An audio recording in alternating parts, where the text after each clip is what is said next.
Hello, everyone. I just wanted to give you a quick heads up on the Diggity Duck bundle. Cole and Gary got with all of the other hosts on the network, and they produced a unique show a unique episode for each one of the shows. They packaged all those up in a bundle, and you can purchase those for $10. It's 12 hours of content. It's a $10 minimum. You can pay as much as you want. The proceeds all go to three very good causes, including the American Civil Liberties Union, the Council on America-Islamic Relations, and the National Domestic Abuse Hotline. All very good causes. For Days of Future Cast, me and Gary sat down and watched the absolutely terrible Generation X TV pilot.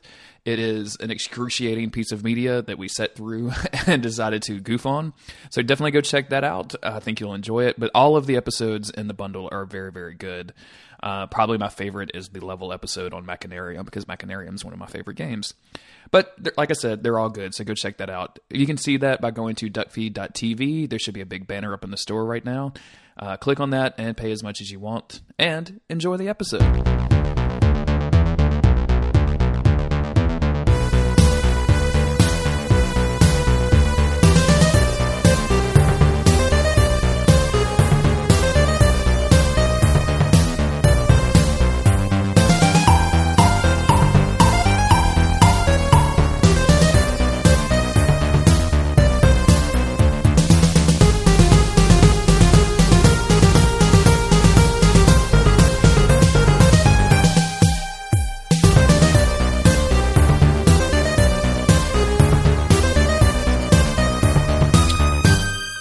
I'm Jeremy Greer.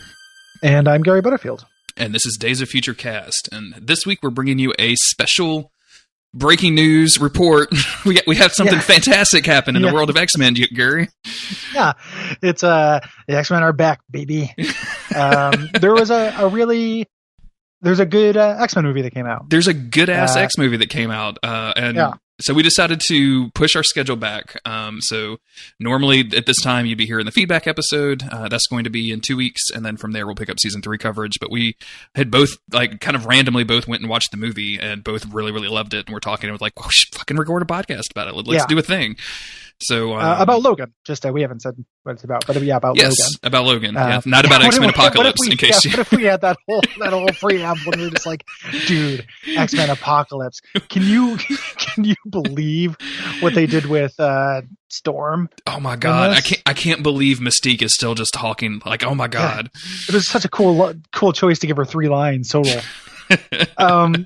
Yes, we were talking about Logan, the Wolverine, the next movie in the Wolverine franchise. I thought this was the 4th Wolverine movie, but I have been proven wrong. It's the 3rd, and easily the best. I think this is, and I don't want to give away too much. This is a real contender for me, though, for best X-Men movie. Seriously, I think.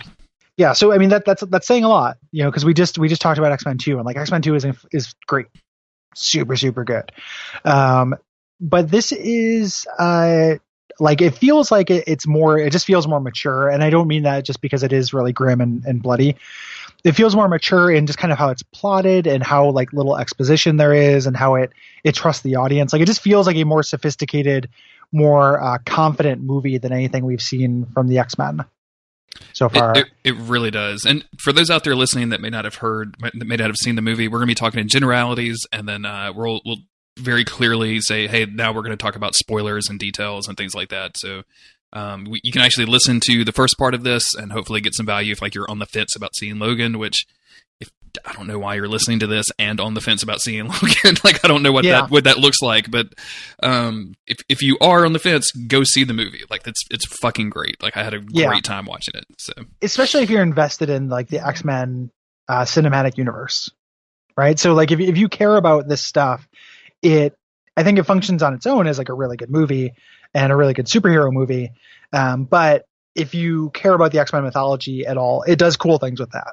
And we'll talk about that in kind of more of the spoiler section. If you are 100% any kind of spoiler averse, you probably can't listen to this episode, but come back to it after you've seen the movie. Yeah. I think some of my favorite things in this movie, and I have problems with it. I don't think it's unquestionably a good movie. But one of my favorite things about this is the relationship between Wolverine and Xavier. kind of because up until now in the X-Men movies, it's always been very much that Xavier was kind of the leader, the protector, the person in charge, and this is just right out of the, like, almost immediately out of the gate reversed. Wolverine is kind of caring for him while he's sick, and he's not able to carry he's not capable of caring for himself, and Wolverine has tasked this guy, which I think showed up in the. Sure, we're not getting into spoiler sections like right away. Are we? Like, I think there are people. Sorry. Yeah, I think that people. I can just also.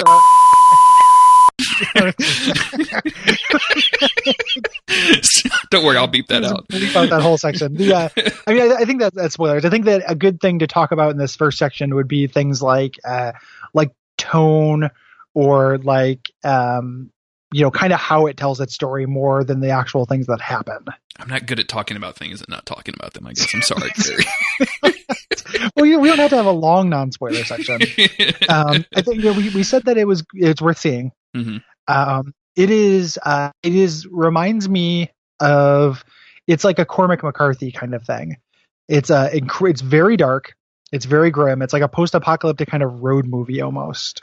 I saw a lot of comparisons to Children of Men and things like that, where we're hardly ever in a city. There's only a couple of times. I guess I keep getting to fucking spoilers, I guess, but like it's very hardly ever in a city. Yeah. Is Jeremy, is this the episode where I teach you what a spoiler is? I don't know. What is this? Why is this so hard? I'm usually okay at this. Like I talk about stuff all the time. I don't understand. A lot of podcasts, man. This is real. This is Bush League shit. Like, oh, man. So I mean, I think you can say generally we don't spend a lot of time in a city. Mm-hmm. I think a spoiler would be like the time we go to the city X happens. So just don't talk about things that happen. Just kind of say generally like where the movie takes place. Like setting is stuff that you're going to get from the trailer. How about you don't tell me what the fuck to do, Gary? How about that? How about we reestablish this relationship real fucking quick? Okay. Yeah, like it is very post. Do what? But so we took a break there. We're back now, and we've hashed it out. So. Yes. Yeah. Sorry. The tone of this is very post-apocalyptic, right? Like I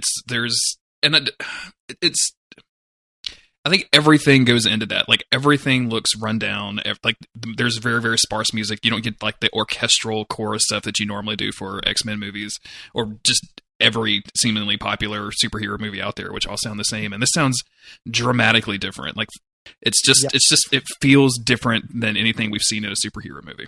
It's very dirty, and it's very grungy and lived in. And one of the things that makes me think about that, and I know I used this word before, but one of the things I've been thinking about since the movie is like, is this a superhero movie? And I would argue no. Like the actual, I think this might be like the first post superhero movie. Like this takes, the idea of there being, the same thing that there are like kind of post-war movies or post, there was a world where all this shit happened. Mm-hmm. What does that world look like afterwards? Yeah, nobody's really doing anything heroic throughout this. No, and the stakes are, and this is what I very much appreciate this, and I think you do too, is the stakes are very low comparatively. Comparatively, for sure. It's not like, compare this to the beginning of the franchise, like where Magneto set a energy orb out from the Statue of Liberty to turn everybody into mutants. This is such a different kind of story.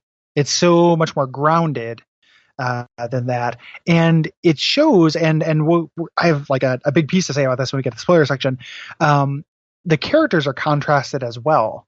Like everybody is kind of tired and old at this point, and like are past that point in their lives where that would make sense in the world. Mm-hmm.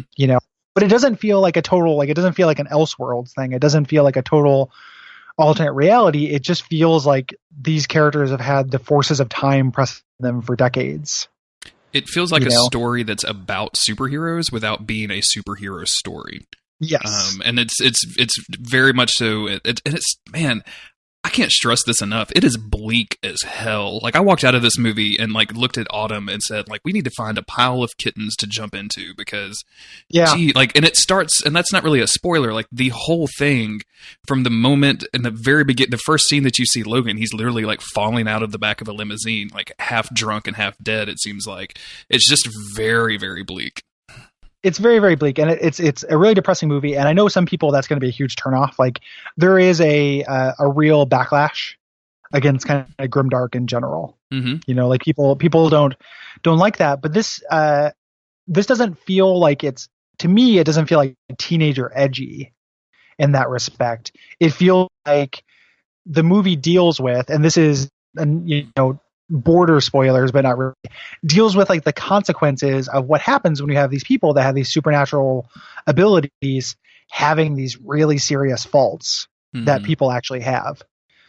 So it is, the consequences are tuned way up, right? Like, it ends up being much, much darker because this could be, leaving Las Vegas, or this could be, something like that. But when you have somebody who is a character who has this kind of outsized power, the consequences and things are much worse than that. It also very much succeeds in just the strength of Hugh Jackman and Patrick Stewart's acting. Oh, the performances are so amazing. Like, wow. Patrick Stewart deserves something for this, I think. Which is bizarre to say, because like looking at Patrick Stewart's like recent film history, like, I don't know if you've seen Green Room or not, but I would have told you like Green Room was something that he deserved something for, and that didn't happen. But like, this definitely he should be. It's just phenomenal.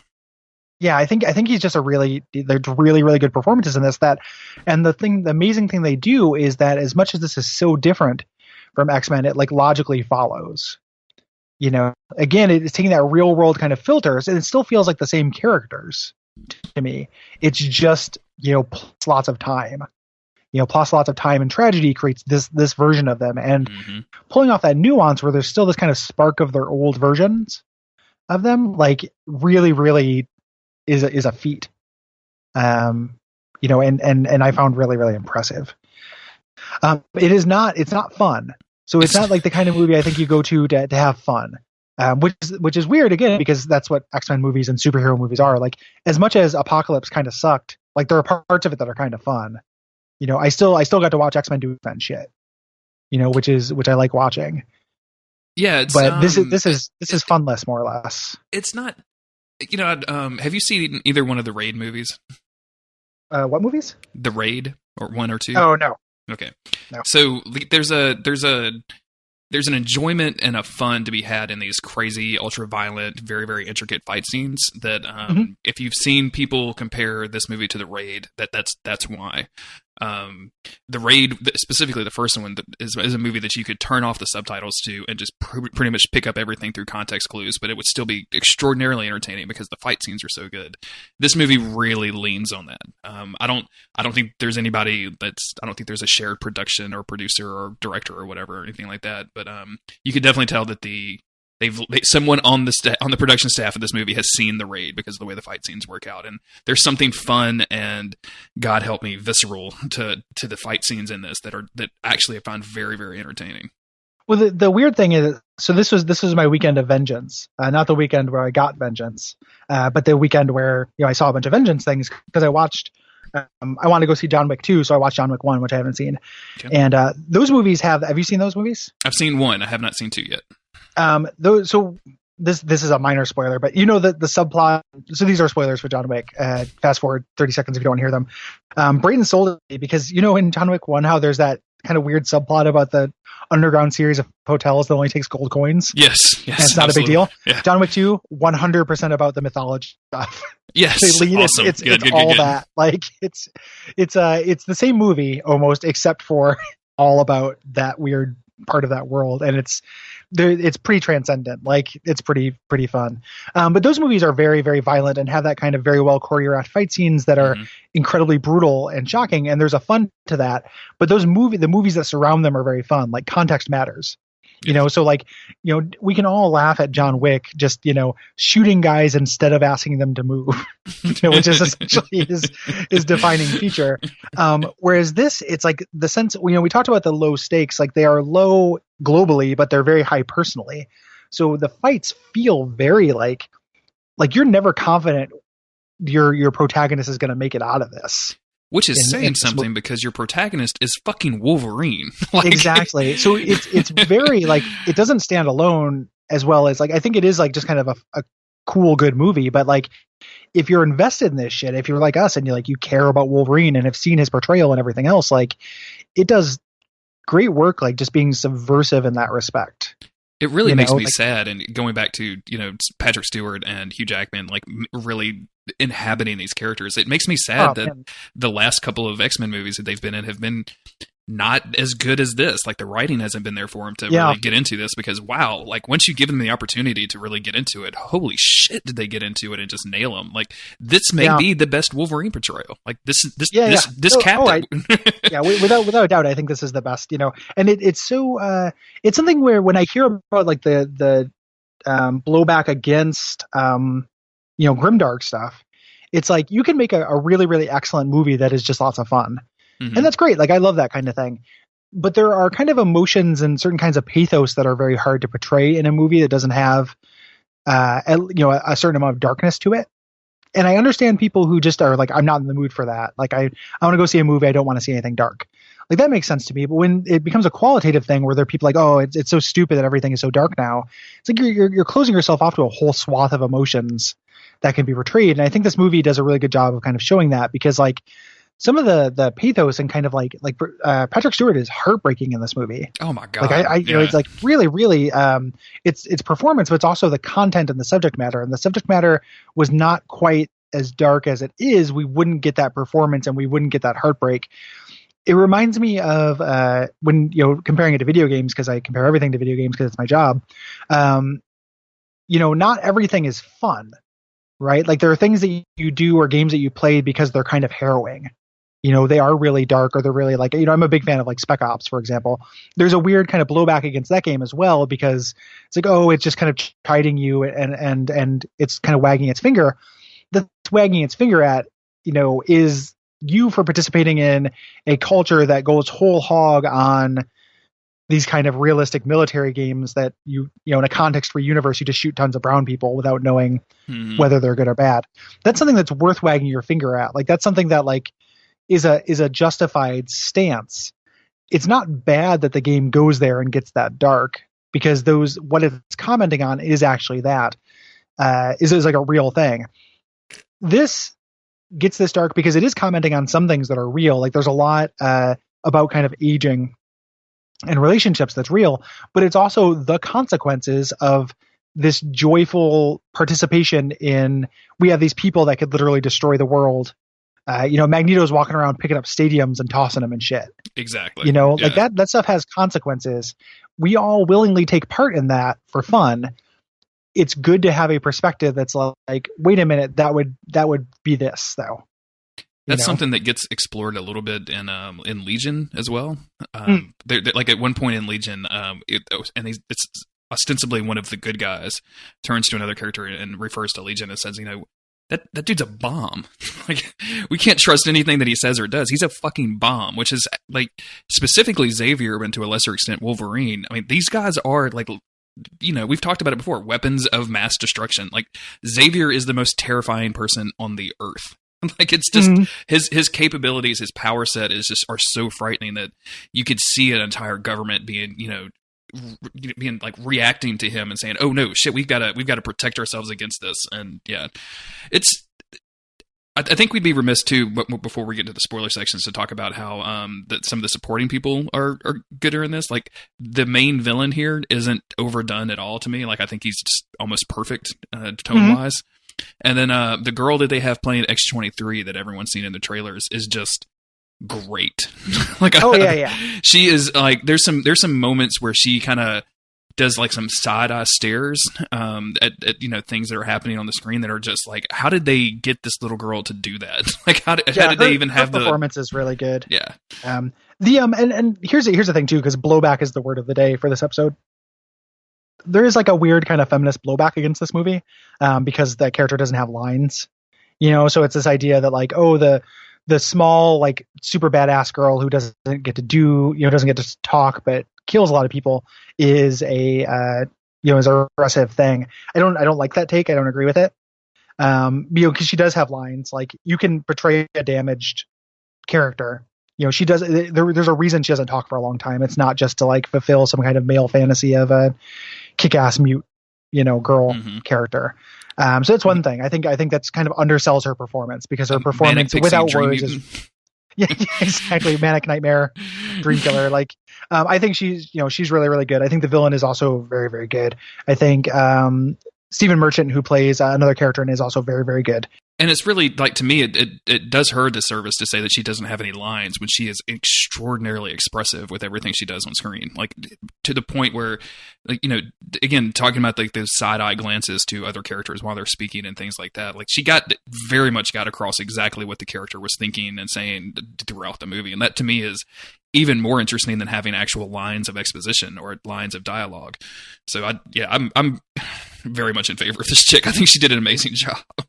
Yeah, I think so too. Check this out. I don't want to make you too jealous, but I watched the Red Band trailer for this, but didn't do any kind of like research. And maybe this is a critical failure thing on my part. I didn't realize who that character was playing.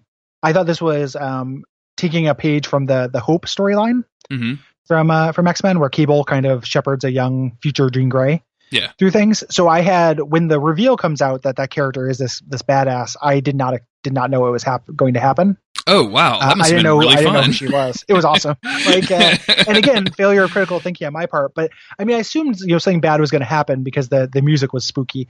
Yeah. But I thought she was going to be like young Jean Grey or something like that. I thought she was going to be something new.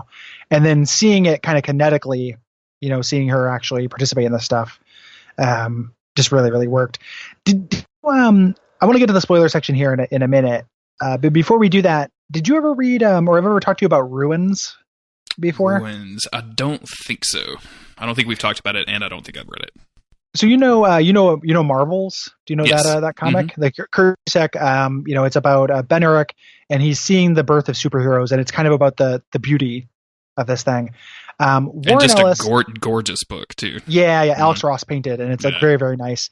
Warren Ellis did a counterexample to that in the late 90s. That is a very bad comic. How the fuck have I missed this? This seems like it would be something that I would be into. It's pretty bad. You should read it, but I don't think it's good.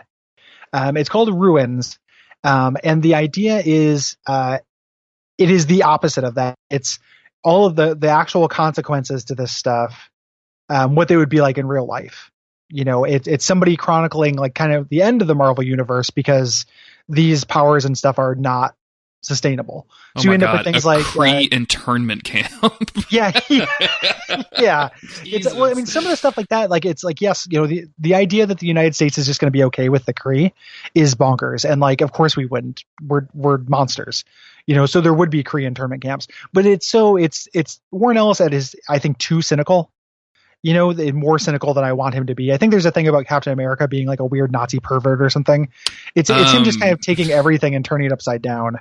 The main character meets government agent Nick Fury, who attacks and almost shoots him, insisting that he proved he was clean and claiming that Captain America introduced him to cannibalism. Yes. Immediately followed by, they are interrupted by Jean Grey, here a prostitute. So yeah, Warren Ellis, are you okay? Is everything all right, buddy? He's definitely not. Warren Ellis's whole thing has been and has always been like he kind of hates superheroes. Oh yeah, like him and Garth Ennis, like they kind of have a lot of disdain for the idea of that stuff. So, but there are cool ideas in Ruins. Like there's still like little bits of it that I think are kind of cool. And this reminds me, this is the closest thing I think we'd get to like an idealized version of like a Ruins movie. Mm-hmm. If you took Ruins and you stripped it of some of that, like everything good is actually bad. And just be like, actually some things that seem good are actually complex and have bad sides to them, is what you would get with this movie. So I don't know how many people out there listening know that comic are going to know that comparison, but it was the first thing that this reminded me of. Kind of coming out of it, I was like, oh, it's like I just watched a Ruins movie. Yeah, I can definitely see this. I think I may have actually read this at one time. I just don't remember it because I went through a phase where, I'm sorry, internet, I was illegally downloading comic books by the hundreds and just like reading them on my computer all day. So like, this feels like something I would have read through because I was very into Warren Ellis. So. Mm. Yeah. But yeah, this feels like that. In fact, without getting into a spoiler, like there's something about Wolverine in the book that is actually almost taking verbatim into the movie. So yeah. Have you read the comic Old Man Logan? I have, yes. Yeah. I'm really glad this is not a more direct adaptation. Me too, because I was not looking forward to that. Because when the trailers hit, the trailers were very obvious, like Wolverine as an old man. Like that was very what they were going for. And I was not a huge fan of Old Man Logan, so to me, like Wolverine is good. I've talked about this a lot. Like Wolverine without his powers in the second Wolverine movie isn't very interesting to me. And like Old Man Logan, like, you know, dealing with the consequences of his life, like that didn't work for me in that book. But man, here, Old Man Logan, or I guess like, you know, middle-aged Logan because of his healing factor, like that's what he looks like, even though he's just man Logan. Yeah, just man Logan, right? That's what it feels man Logan.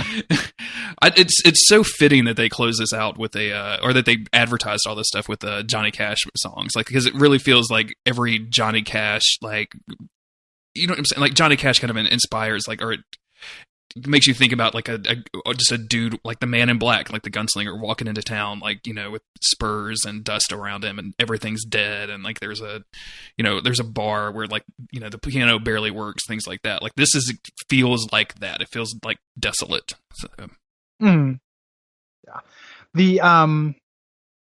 Yeah, it is. I actually kind of like that comic, but just because of the weird, you know, futurism to it. Like I like taking some of those ideas, like, oh, if the Incredible Hulk had kids and there is this power imbalance, like why would super strong and vulnerable people be good people in like a dog eat dog world? You know, like of course they would be monsters, you know, things like that. Like I kind of got into, but other than that, like it does get pretty shitty. And I'm really glad that this is winky. Not that. Yeah, pretty winky, and wanky. I'm really glad this doesn't do that. Dark Souls 4. It's you know, it's kind of winky wanky. I was joking with just because I don't know where this is ever going to be. The one of me and my friend Will were joking about the Dark Souls 3 DLC, and how like how it has it has to try to close all the doors, and we were talking about how it's not going to actually wrap everything up, and we were talking about you fight the gigantic demon at the end, and he's in front of this big tower of skulls and bones and stuff, and then you walk around the other end of it and the Riddler's sitting there and the Riddler just like tenses his fingers, and then credits come up with Dark Souls music like oh. And it's definitely Jim Carrey as the Riddler too, right? Oh like, yeah, 100%. Okay, good. Making sure. Yeah. You ready to jump into some spoilers so we can talk about some of the stuff that actually happens? Yes, let's do that. So if we have a recommendation, if you haven't watched the movie yet, and if you think you're going to, go watch it, and then come back and listen to the second half of the show. Unqualified recommendation to go see it. Yes. Yeah.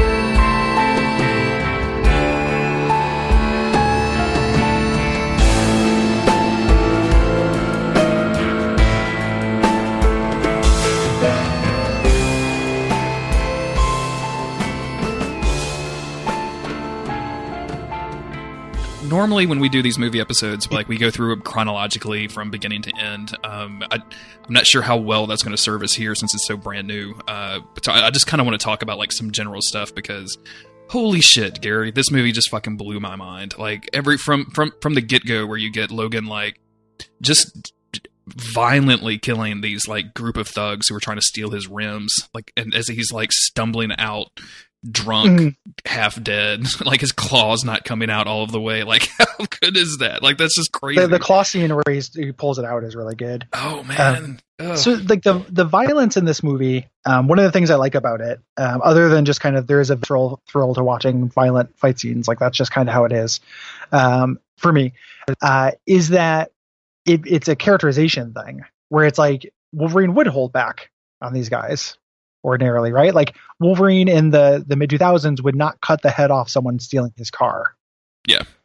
In no way. But it's that opening scene is a really good way to show how far the character has fallen. Mm-hmm. Here, like kind of not just physically because he's can't just take these guys out instantly, but like mentally, emotionally, like he is a wreck.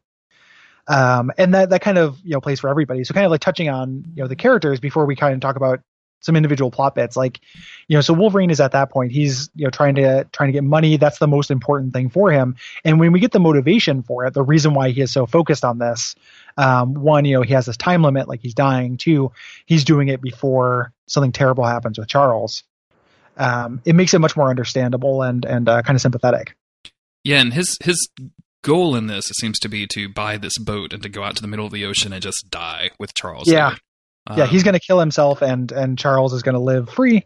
And like, that's going to be it, And there's the weird, like Chekhov's adamantium bullet or whatever, but like he's carrying around this adamantium bullet that he's going to use to, shoot himself because like that's the only thing that can kill him. And like, man, I would love to see, Magneto just realizing, oh yeah, I can just make adamantium bullets. That's no problem. Like we can figure out this Wolverine shit real quick. That's the thing too. It's like nobody figured this out. Like there's literally guys shooting him for the entire movie. Did they not?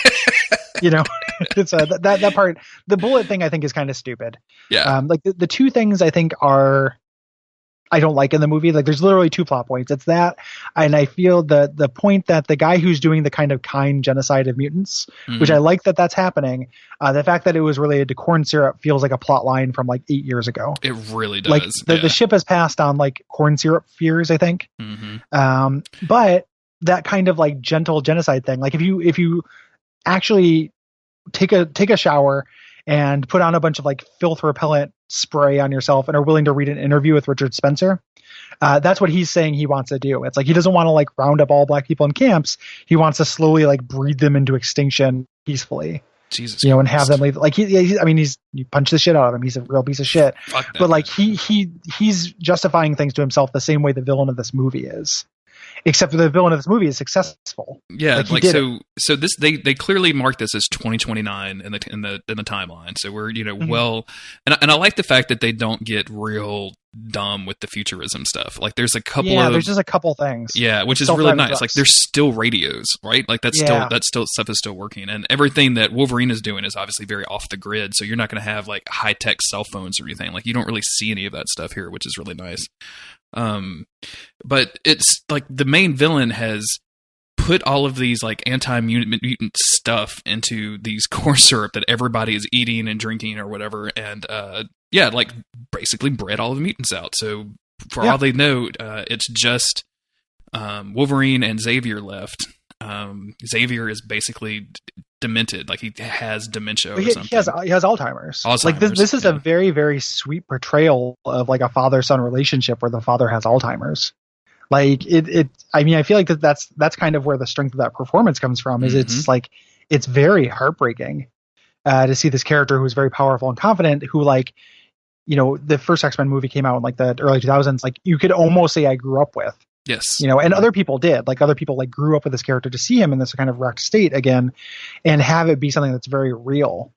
Like this happens to people all the time. Like my paternal grandfather, who I don't, for obvious reasons, didn't see very often, but when I saw him when I was very young, like he had Alzheimer's. Yeah. And there's that kind of surreal sense to that of somebody who is losing their mind. And to have that be Charles Xavier, who has the most powerful mind on the planet, and then to have that be the consequences, because the timeline, one of my favorite things about this movie is the way that there aren't characters who stop and be like, it was all fine up until the year 2020. Exactly. That's when, they just mention it casually that it's 2029. Like it doesn't even show up on a screen anywhere. I think they just a radio announcer says it or something. I don't even just the year. I mean the backstory. Mm-hmm. So like the way we got to this point, nobody tells us. You have to kind of put it together. So like this corn syrup thing, the government would not allow that ordinarily, but there was like an incident, like a thing happened, and we find out through it. And like one of the really effective, bit of storytelling, like that thing was Charles Xavier getting Alzheimer's and killing 600 people, or like injuring 600 people. Yeah. And killing the X-Men. The Westminster incident is what they was the referred Westminster, to as. So like That's why there's no X-Men. And like Charles Xavier did it. And it's not because, you know, he got taken over by a supervillain. It's not because of Magneto like mind controlling him. It's because of Alzheimer's. Yeah, it's just like decay. It's the decay that everybody experiences, which is even more terrifying when you're, you know, or have the mind that Xavier does. And it's such a like a whiplash from that feeling of like, oh, it'd be super fun to have powers. You know, it's such a like it makes a weird companion piece to Civil War in a weird way, because like this is such a good argument for mutant registration, you know, or Days of the Future cast. Like this makes like we can't. The bad guys are being shitty.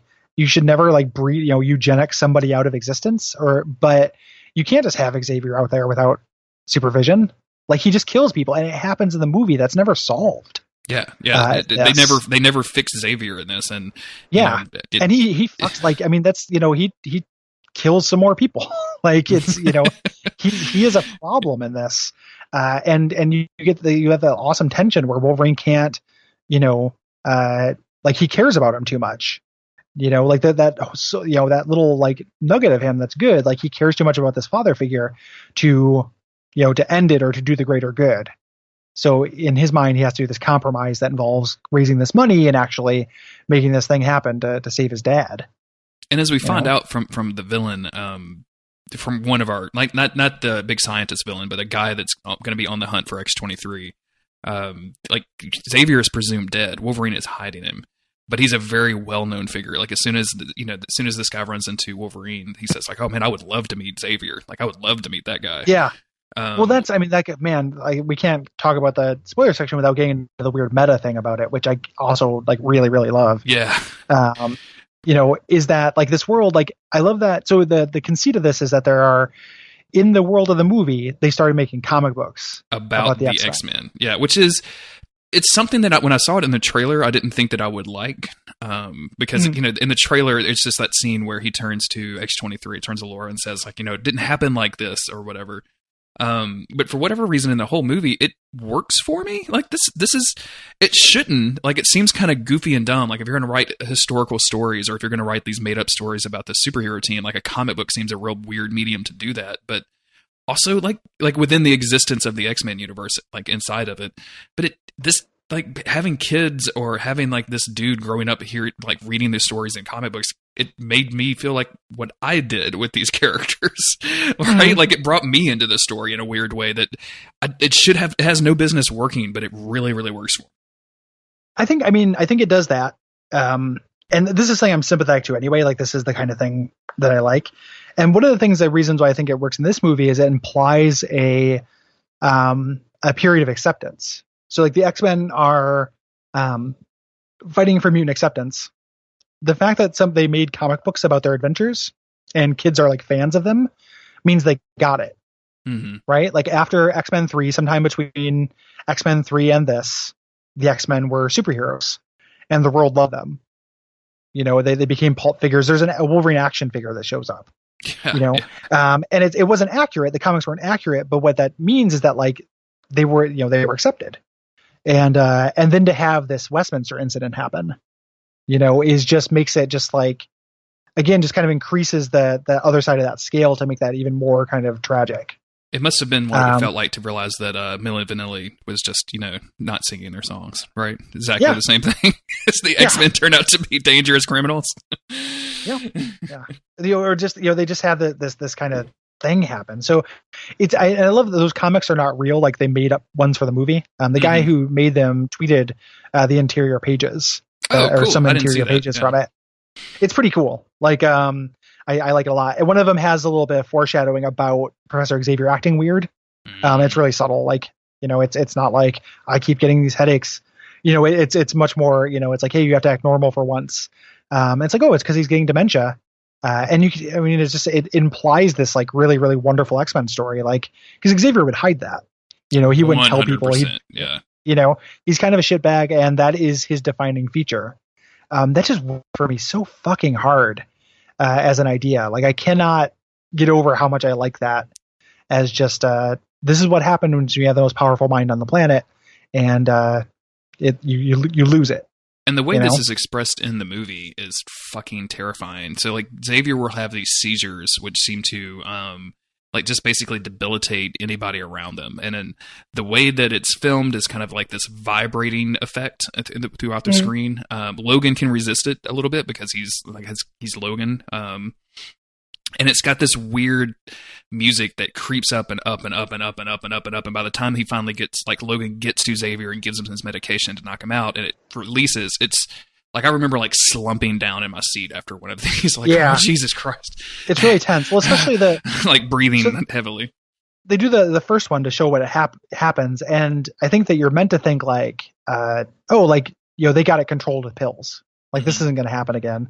But like old people who need to take medication, Xavier doesn't take his medication, it happens again, and it's much longer than the first one. Early on, like, Caliban's like, I can't breathe when that happens. I almost died. This one, that was less than a minute. And then later, the one that happens in the casino is like 3 minutes. Like, people definitely died from that. Oh, yeah. Like, the bad guys have a point. Xavier should not be suffered to live in this world, or at least needs to be under government control and care.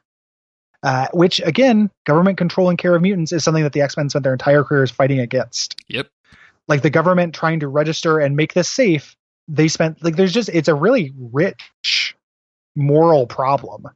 You almost feel like Xavier is continuing his shitbag by not taking his own life. And like, I don't promote suicide by any means, but realizing that this is coming on and not doing something about it, not trying to prevent his powers from lashing out about this, makes him just as culpable as, like, it makes him as culpable as Magneto, and it makes him a supervillain. Like, he knew that this was happening. Like, his body count is likely higher than Magneto's. Almost certainly at this point, and that's just such a tragic thing, and 7 of the people he killed were his closest, his like pupils. And like, the other thing that defines him other than his mind is the fact that he's a teacher. And like, it's just like, that just works for me so well. Yeah. And no telling how many young mutants were in the school at the time this happened, right? Like, I mean, there's probably like 10 and 12-year-olds all scattered throughout here. Yeah. So. Who cannot hold their breath for a very long time. Like, if 7 X-Men died from this, a lot of those kids weren't going to make it.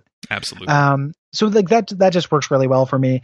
And just having, so that's like, to me, the skeleton that the movie rests on. So some of the details, like that corn syrup thing, some of the other things that are a little bit goofier, are fine because I have this moral conundrum to work with, and to work around. So like X-24 is a little weird, right? Like, I thought that was kind of a strange thing. So X-24, like about the middle 3/4 of the movie, they introduced basically young Hugh Jackman. Yes. Who is in like his prime and his prime Wolverine. Like, they have cloned, and that's where X-23 has come from. Like, they have like, there's a government run facility that has taken mutant tissue and trying to, create these soldiers of war or whatever, basically creating mutants. Real Mr. Sinister type shit, even though Mr. Sinister thankfully never shows up in any of this, or excuse me, Mr. Sinister. I think he was originally meant to, and that's what the reveal at the end of Apocalypse was supposed to be. But then they changed that, and that's going to be for another thing. Good, because this movie does not need any interference from like any kind of crazy. You could not have bullshit. Mr. Sinister, and that's it would be fucking ridiculous. Yeah. But yeah, he's so towards the middle of the movie, like X-23 being this tiny girl version of Wolverine with the 2 claws and claws from her feet, and then they just put young Wolverine in the mix to go run around and kill people, which like it was a good shocking moment because I almost for a minute didn't recognize him because I've gotten so used to old Hugh Jackman at this point. Like, in the movie has been showing me like old, wrinkled, rundown Hugh Jackman, that to see like this young, virile specimen of a man was like, holy shit, who is this guy? Like, what the fuck? But it is kind of a goofy premise, but I was kind of okay with it because of course they would have a second Wolverine. Like, of course. Well, and it's also, it's the two, it's doing thematic work. Right, like it's like this is the strong but not thoughtful Wolverine, and now Wolverine with age has become wiser and weaker, like we all do. It's just, I think the thing that I didn't like the action stuff in this is actually like marvelously choreographed. Absolutely, and it's probably the best like action choreography that's been done in a Fox like X-Men movie by far. There's nothing like goofy seeming about these fights. I think if we have 3 principals who fight with claws, and have kind of similar fighting styles, like it's not as dynamic, as maybe it could be if this was something different. But the fight scenes with X-24 are all pretty good. I'm just glad they had the restraint to do that and not to do like some weird like super mutant thing. So it's like, it's Hugh Jackman. You mean like Deadpool in the first one? Yeah. Like, yeah, exactly. Like, you have Hugh Jackman, with Wolverine claws shooting Cyclops memes and bringing weather. You know what I'm saying? Like to do that thing. Mimic. Yeah, exactly. Like that's not. There's ways that they could have gone with that. Well, I'm glad they didn't. And just having Hugh Jackman there was actually like some form of restraint. So I'm okay with. Yeah. Yeah, I'm actually fine with it either. I'm not complaining too hard, and I like that is really the only serious antagonist. Even the Reavers, who are ostensibly the like X-Men villain for the movie, don't pose very much of a threat. No, even the main guy is not that big a deal. He's just kind of a charismatic like henchman.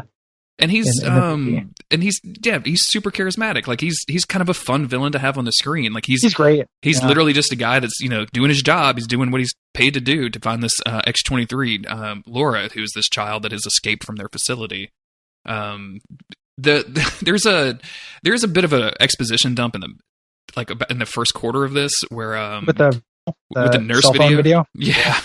Like this perfectly filmed and narrated cell phone video. Like she spent a lot of time in iMovie doing that. Right? You know what I'm saying? Like she had all that time to kill in the hotel. Like, why not spend it there? Right. But yeah, that stuff is all very good. I just like that like shock documentary style of a reveal. I thought was kind of goofy. Like I could have just done with that nurse telling the story, but they wanted to make it visual. So, and it was good. Like it was all fun. It just seemed a little bit okay. Yeah.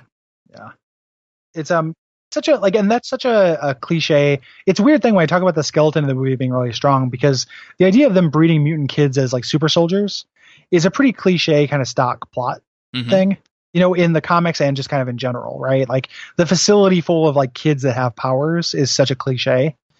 If it wasn't rooted around this version of Logan that like I really believed had no interest in doing this, like the hero turn that he takes a long time and is very organic. Him kind of coming around to being willing to step in and do this. Well, and thankfully we don't spend a lot of time planning to infiltrating the facility, freeing the children. Like none of that stuff exists. So you don't have to it can just be scary and that it happened. Like we don't have to go see all of this. They don't rub our faces in it a lot, which is really, really nice. Yeah. It's because the odds are stacked against them. Like they wouldn't make it if they tried. They don't have the power. The X-Men aren't really a thing. Mm-hmm. They can't infiltrate a facility. While we're talking about X-23, and we talked about this before the spoiler break, but this chick is fucking delightful to watch. And her action scenes, man, like just having this little version of Wolverine, and I don't know how they made her seem so ferocious and angry during her fight scenes, because, I mean, she's frightening. And she is just... And again, we mentioned it kind of in passing, but she has two claws in her hands, but she has a third claw coming out of her feet, and she uses all of them all the time. It is gross and vicious. Yeah. It's the fight choreography between, I said there was kind of three people with claws, but the fighting styles are actually very different because, we have her who's much more acrobatic and kind of nimble and everything. We have X-24 who is just kind of like straight, like a rage monster, and can endure just about everything. And then the way that Jackman like carries himself as a Wolverine is just phenomenal. Like, I mean, it's like an old, like kind of punch drunk boxer. Mm-hmm. He's barely hanging on. Like there's like shadows of kind of his strength, but the way the premise of the movie, he's dying of this adamantium poisoning. Mm-hmm. His healing factor is naturally going away, probably because of either corn syrup or age, and because of that, the adamantium slowly killing him. It's making him take forever to heal. And so there's a little shadow of him being the really, really fierce fighter he used to be.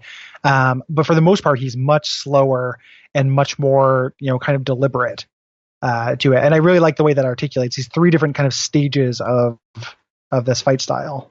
And he does a really good job or the choreographer is probably more accurately does a really good job of working with that dude so that his fight style seems more considered, because he has been doing this for so long. Like he doesn't have to just go full berserk like X-24 and just start slashing claws everywhere. He's seen enough of these fights to know exactly what to do, which is an impressive thing to have pulled off within, like in this like action superhero movie. Like it's a good it's a good little piece of storytelling in there. We didn't talk about Caliban very much. Do you want to get into Caliban a little bit? We can. He's really good. It's Stephen Merchant. And does this. He's a albino mutant. What is technically his superpower? Because it's just to find mutants, right? Like he just gets kidnapped and can just detect mutants around. Yeah, it's he detect that's Caliban's thing. He knows when there are mutants around. And that's he's one of the he was a Horseman of the Apocalypse for a while. He was an X-Men for a very short time. He's one of the Morlocks. I really assumed that because it was Stephen Merchant that this would be much more of a comedy relief character. And there's some back and forth at the very beginning, but otherwise this dude gets it pretty rough in this movie. He gets kidnapped pretty early. He gets tortured to find Xavier and Logan, and he ends up killing himself in an effort to kill the villain when he gets an opportunity to.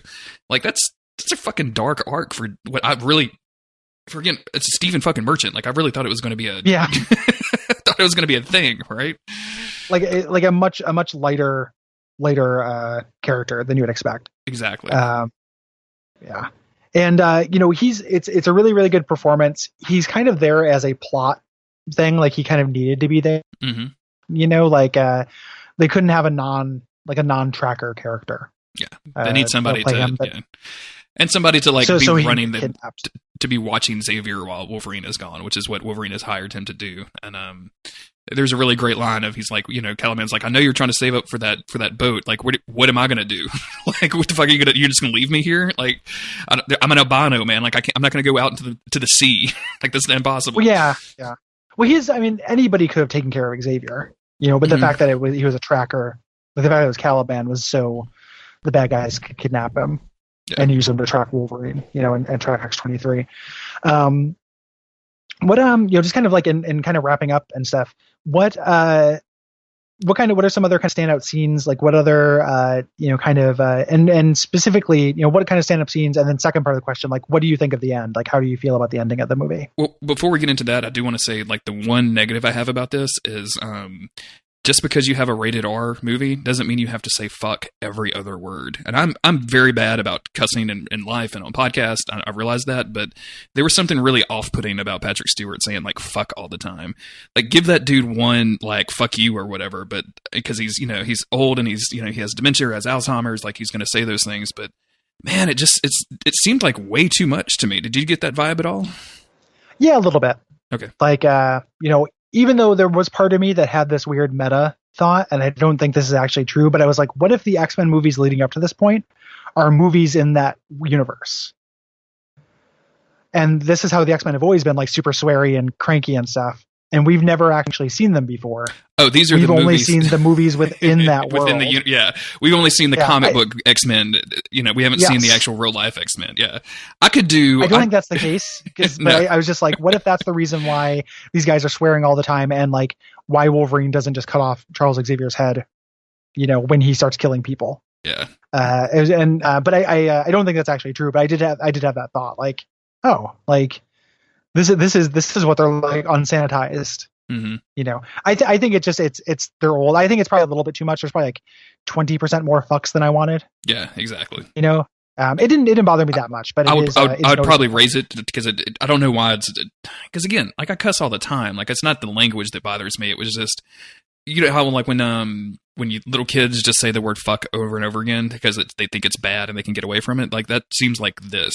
And it seems like the X-Men has a weird history in movies with the word fuck. Like when they did the one fuck in PG-13 and I think it was First Class that Wolverine got to say or whatever. Like some of that stuff seems, I don't know, it just seemed excessive to me. So I wanted to bring it up. I'm glad it didn't bother you as much as it bothered me. Apparently, it's I'm playing a Dying Light with my friend Derek, and that character says "fuck" way too often, and it's really distracting. I think that this is just maybe I was just distracted because there was other stuff that I liked. Mm-hmm. So standout scenes, man, like the moment, the reveal moment, and this must have been so much more powerful for you, is not realizing what was going on, but the reveal moment where X-23 walks out of the little bunker place that Logan was stashing Xavier, and drops the backpack, and the main villain, whose name I cannot remember, but the leader of the Reavers, is like, hold on, calm down, chill out, and like everybody else is like bristling up around him, and she's just like, her claws come out, and he's like, no, stop, everybody stop, chill out, and then everything just goes fucking insane. Is so good. And Wolverine's reaction to seeing this little girl like rip and chop with claws is like, what the fuck? Yeah. What did I get myself into? That's one of my favorite scenes in that movie. Yeah, it's real fun to watch. Because again, I was totally surprised. And the his kind of, and it doesn't fix him either. Like he decides to go back for her, but that is not the hero moment. No, that's not all. the turn. That's like self-preservation Mm-hmm. At that point, which I really, really like. Yeah, that whole scene of them escaping is really fun with, Xavier in the back of the limo just shouting stuff at Logan that's not really pertinent. Like Logan is literally like driving and killing everybody, and Xavier's in the back like, you got to go back for the girl, Logan. Like it's just really good. I told you, Logan, I was right. Logan's like, I'm not. There's like a different time to have this conversation, Xavier. Please. What about you? What stuck out for you? I really like that scene. I like the scene with the family. Because I like when Wolverine, the kind of, I think he calls them okie fucks or whatever, the guys who are bullying him about the water, where Wolverine gets to be like the unquestioned badass. Yeah. For once, you can kind of see him just kind of like dusting his hands off. And I really like the way that articulated. And then when the Wolverine clone, even though they had talked about X-24 already and kind of hinted, that, I was not expecting the part where Patrick Stewart is making his kind of confession, and then the other Wolverine pops up and stabs him. Yeah, that's that was like a genuine surprise to me. And then the delivery when Hugh Jackman is like, "It wasn't me." Yeah, when he goes up to to grab him, as before Patrick Stewart dies, is really heartbreaking. Like that, that wasn't me, because he'll never know if Patrick Stewart just felt ultimately betrayed the entire time. And then added shade to that, the fact that it could possibly be justified that he did that in the first place. It's that scene I think is very powerful. Xavier's death scene in this is really amazing. I mean that the moment where he stabs him, and because they kind of build it up like Wolverine is there because it looks like Wolverine until those claws come out and like he stabs Xavier. Like that's just, man, I can't get over how good this movie is. I want to go watch it again this week. I hope I have time to. Yeah, I would like to see it again as well. The ending, I think, is really, really solid. Like the moment that I saw the first trailer and I saw like old man Xavier running around, I looked at Autumn and I was like, Xavier's going to die. Wolverine is probably going to die if they can figure out a way to do it, and they did. Yeah. And that's, I think it's perfect. There was an article floating around that was, I don't remember where it was from, but it was Patrick Stewart and Hugh Jackman watching this movie together, and at the end of it, they were like kind of crying, and they were like, "We're so glad we went through this together. I'm glad, like this is it. This is definitely the end." And this definitely feels like the end of this movie franchise. I want more X-Men stuff. I don't ever want to see Wolverine and Xavier again. Like, I don't ever want to see reincarnations of these. Like, do some time travel bullshit, pull X-23 into the 90s with these, because I think that would be a fucking blast to see her shredding people and Jean Grey, like, vomiting in the corner or whatever, right? Cyclops is like, what is this person? But, because I want to see more X-23. I never want to see Xavier and Wolverine again. I'm done. Honestly, I would be fine if there weren't more X-Men movies. Like, I want to see them because I like X, but this is such a good ending for it as a thing. Like, whatever comes next is going to suffer by comparison. Just I think 100%. And that kind of bums me out. Like, I know they'll make more. It doesn't mean they'll be bad, but this does feel like a period, period at the end of the sentence that I'm very satisfied with. The goodwill of this movie had built up for me meant that, like, at the very end, when Wolverine dies and X-23 changes the cross to be a little X on his grave, like, I thought that was like very sweet and good. Like, emotional moment for me, man. I was like, whoa, that's good. Like, I'm getting little chills right now. People cried in the theater. Like, I heard people crying at like points, and it's such a crazy thing to think of for this spandex slice 'em up. The Claw Squad is at it again, and it ends up, actually having real kind of emotion. It's one of those things again that goodwill built up a lot of things, because the actual ending, him making that sacrifice, putting in all the mutant juice, and I knew he was going to do it. As soon as Richter said, like, don't take too much, I was like, oh, he's going to take too much at the end, 100%, and fight the thing. It didn't matter that it was predictable at that point, because it had been unpredictable up till that point. It having a satisfying kind of predictable ending worked for me. I think that they there will be, there will obviously be more X-Men movie. I think Patrick Stewart said something like he would be willing to do a Xavier cameo in a Deadpool movie, which bums me out. Just because it's like, I don't like that. I liked the first Deadpool movie just fine, but like I don't need that. Did your showing? It was all showings that had the like Deadpool 2 teaser, right? Yeah, the one right before the pre-credits scene. I think is what people are calling it. I kind of hated that. Like, I wish that wasn't appended to this movie because like. It's like, think about the legacy of this movie. Like, people watching this, on DVD and stuff and having to deal with this, like, goof 'em up at the beginning. Like, it's such a shift change. It's a weird thing because I have some fondness for Deadpool 1, and I'm actually looking forward to eventually covering it on this show. But, man, like, seeing that, it kind of put me off of it a little bit. There's nothing different that they're doing. Like, it's the same shit. Like, they were, it's exactly the same stuff, but I didn't like that at all. Didn't. Yeah. I was glad there was no post-credit scene. That was nice. Yeah. I waited for it. We did too. Feel a little nervous, but I don't. Hey, movie theaters! If there's no post-credit scene, just go ahead and bring them lights. Raise up. the lights. Yeah, what are you doing? Yeah, this is really easy. Places usually do that, but I know. But apparently we both got trolled. Yeah. I hope that at the end of this movie you get X-23 running off with her mutant friends that had also escaped from the grow house, the mutant grow house or whatever, and like they're leaving into I think they're in North Dakota. I think they're going to Canada. Man, like I want more X-23 stuff. Like I think there's some interesting stuff to be around that. I don't know that she could carry a whole movie by herself, but I want to see her show up. Like I want to see more crazy cool action scenes with that chick.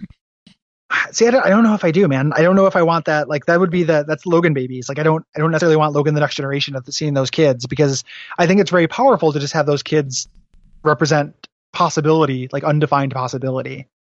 Like they made it to Sanctuary and now there are mutants and that's the end of the story. Like it doesn't really matter what happens to them. They just exist. Yeah. From like a selfish, like, I like seeing her in action stuff too. Mm-hmm. Like it would be cool to see more action stuff, but the plot wise, I couldn't care less. Like I think her plot is done. And action is not enough to make me want to watch a movie, especially if it is doing, I mean, not like damage, but like if it interferes with what I think of, like kind of retrospectively cheapens a character that have like a complete story that I think is really good. Yeah. Which is the reason I don't want to see Logan and Xavier anymore. Like I don't ever want to see like, I just, like you said, like Xavier showing up in a Deadpool movie just seems like the worst fucking thing that you could do to that character at this point. Cause you gave him the send off that you wanted. Like Xavier is this humongously complex, mostly evil character, and you turned him into a supervillain and made his mind work against him and killed him. Like that's the perfect ending for that character. He never needs to be anywhere else. It's just phenomenal. Yeah. I might be out of things to say. That might be. I think that's good. Yeah. I don't. I'm trying to think if there's anything I wanted to like any kind of other extras, but no, I don't think that there is. I think this was good enough, especially for kind of a surprise episode that we're recording. Thank you everybody for listening. Hopefully you enjoyed this. Like Logan is obviously good enough that we wanted to talk about it a whole lot. So I'm glad we got the opportunity to do this. If you like this show, you will probably like a lot of the shows on the Duckfeed network. You can go to Duckfeed.tv and check out all of those. The newest show is still File Underwater, which is Gary and Cole talking about REM. And it's very, very good. You should go check that out. What else can they do to support the show? Ratings and reviews are very useful and helpful. Tell people about it. Like we really like the show. We would like it to get bigger and better. It's very nice. The reaction has been very positive, but more people hearing about this is always welcome. Mm-hmm. And you can follow me on Twitter. I'm GARYBUH, Gary Buh on Twitter. Jeremy, what are you on Twitter? JG Greer on Twitter. You can find me and all my other stuff that I do over there. Yeah, do so. You do a bunch of other podcasts as well. I do. Some of which are not on the Duckfeed network, so listen to those as well. Yeah. As long as it doesn't mean listening to them instead of something on the Duckfeed network. They're all my children, Gary. I can't pick a good one. Some of them are mine. It's like a half brother kind of thing where like what is it? Monster of the Week is like my half brother. Exactly. Yeah. But you really want to talk about Supernatural, right? Like you want to guest on that podcast. Like you want to get into it. It would be like it'd be a hard hitting series of interviews. Like Jeremy, what is Supernatural? I tell you what, around the time that we cover the X-Men anime, I think is when we're going to have to cover the Supernatural anime. So we can do some crossover episodes. What is a were-fairy? Fortunately, we don't go that deep in. That's more True Blood shit. But yeah, Supernatural. That's what I was thinking of. Yeah. See, I don't even know. Hunks is the word you're looking for. That's what Supernatural what's is. A werehunk? A werehunk. Yes, absolutely. Thank you, everybody, for listening, and we will be back next week with our feedback coverage, or not next week, in 2 weeks with our feedback for Season 2, and then shortly after that, season coverage for Season 3 of the animated series will start. If you're curious and you want to watch along with the show, go to daysoffuturecast.com/schedule and see which episodes we're covering on which week and when those episodes will come out. Yeah, we'd appreciate it. Yep. And good night. Good night.